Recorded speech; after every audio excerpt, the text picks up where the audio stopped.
আমাদের স্বাধীনতার সার্বভৌমত্ব নিয়ে কারোর সাথে কোনো কম্প্রোমাইজ করব না।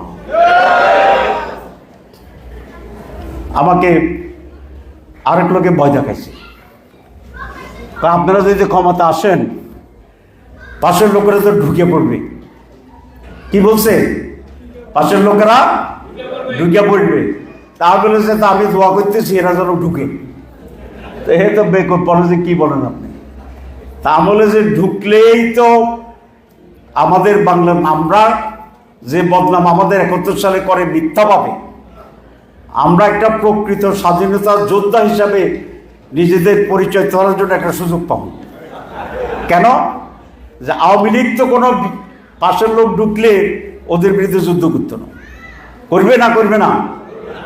আওয়ামী লীগ ভারতের বিরুদ্ধে যুদ্ধ করবে? ফাইলে সহযোগিতা করবে। আর একটি যে বড় দল আছে তারা সহযোগিতা করবে না, কিন্তু যুদ্ধ করার মতো নিজেদেরকে অত সংগঠিত করতে পারবে না। তাহলে যুদ্ধ করলে সংগঠিত শক্তিকে, তাহলে আমরা হবো খাঁটি মুক্তিযোদ্ধা। কথা বুঝছেন না? বুঝেন না? বুঝছেন? তাইলে ক্লিয়ার? জি জি, ইংরেজিতে। তো তাহলে একটা খাঁটি মুক্তিযোদ্ধা হওয়ার একটা সুযোগ তৈরি হইব ইনশাল্লাহ। 2,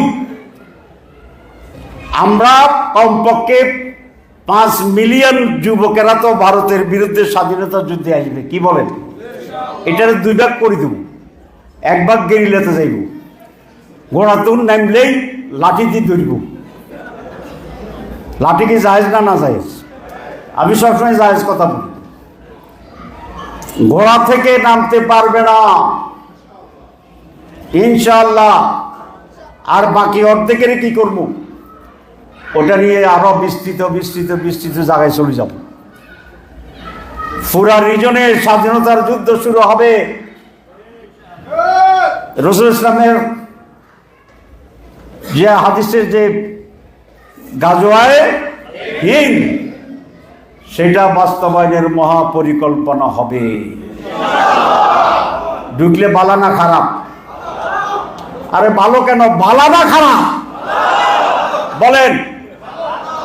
ভালা বলেন, ভালা। কি বলেন?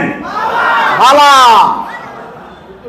খারাপ তো হইব এই জন্য যদি আপনি দেখে ভয়ে ফালাইয়া দৌড়াইয়া বঙ্গোপসাগরে ফড়ি যান, তারপরে যাইবেন কোন আনে ফড়ি তো পাবেন যে যাইবেন তো যাইতে না, মাঝখানে ডুববেন। তো ডুবার চেয়ে আমরা ইনশাল্লাহ দাঁড়াবো। কোন শক্তির পক্ষে বাংলাদেশে গ্রাস করে টিকে থাকার সেই পরিস্থিতি ইনশাল্লাহ হবে না, হইতে দেওয়া হবে না, হইতে দেওয়া হবে। ভয় পাইয়েন না।